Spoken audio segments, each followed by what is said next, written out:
गर्मियों की छुट्टियों में चार दोस्त अजय, रोहित, नेहा और साक्षी किसी रोमांचक जगह पर घूमने जाने का प्लान बनाते हैं। शहर से दूर एक घने जंगल के बारे में उन्हें पता चलता है, जिसके बारे में कहा जाता था कि वहां कोई जाता नहीं और जो गया वो वापस नहीं आया। रहस्य और रोमांच के शौकीन इन चारों दोस्तों ने बिना किसी डर के जंगल में जाने का फैसला किया।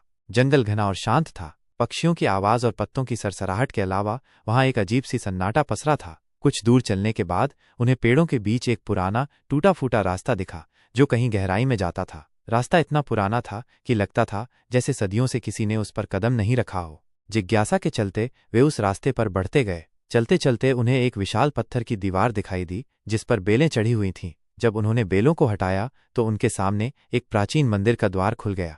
मंदिर काफी पुराना था और उसमें चारों ओर अजीब अजीब मूर्तियां बनी थीं। जैसे ही उन्होंने भीतर कदम रखा, ठंडी हवा का एक झोंका आया और मंदिर के अंदर जलते हुए मशालें अपने आप जल उठीं। यह देखकर सभी चौंक गए, लेकिन फिर भी अंदर जाने का साहस किया। मंदिर की दीवारों पर रहस्यमयी चित्र बने हुए थे, जिनमें कुछ लोग किसी काले साये के सामने सिर झुकाए हुए दिख रहे थे। आगे बढ़ने पर उन्हें एक विशाल प्रतिमा दिखाई दी, जिसके चेहरे पर एक डरावनी मुस्कान थी। जैसे ही अजय ने प्रतिमा के पास रखे एक पुराने ग्रंथ को छुआ, पूरा मंदिर हिलने लगा। अचानक एक गहरी गूंज सुनाई दी। जो यहाँ आया वो वापस नहीं गया। चारों दोस्त घबरा गए और मंदिर से बाहर भागने लगे, लेकिन दरवाजा अपने आप बंद हो गया। मंदिर के भीतर एक छाया उभरने लगी, जिसकी लाल आंखें अंधेरे में चमक रही थीं। वो धीरे धीरे उनकी ओर बढ़ने लगी। रोहित ने जल्दी से अपने फोन की टॉर्च जलाई, लेकिन उस छाया का अंधकार और भी गहरा हो गया।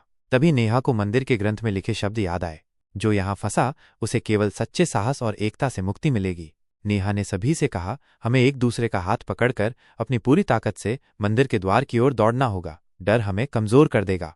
चारों ने हिम्मत जुटाई और एक साथ दौड़ पड़े। जैसे ही वे दरवाजे के पास पहुंचे, दरवाजा खुद ब खुद खुल गया और वे बाहर गिर पड़े। उनके बाहर आते ही मंदिर फिर से गायब हो गया, मानो वहां कभी कुछ था ही नहीं। भागते भागते चारों दोस्त जंगल से बाहर आ गए और वहीं गिरकर हाँफने लगे। वे सोच रहे थे कि यह सब असली था या सिर्फ एक भ्रम, लेकिन जब अजय ने अपनी जेब टटोली तो उसमें वो पुराना ग्रंथ मौजूद था।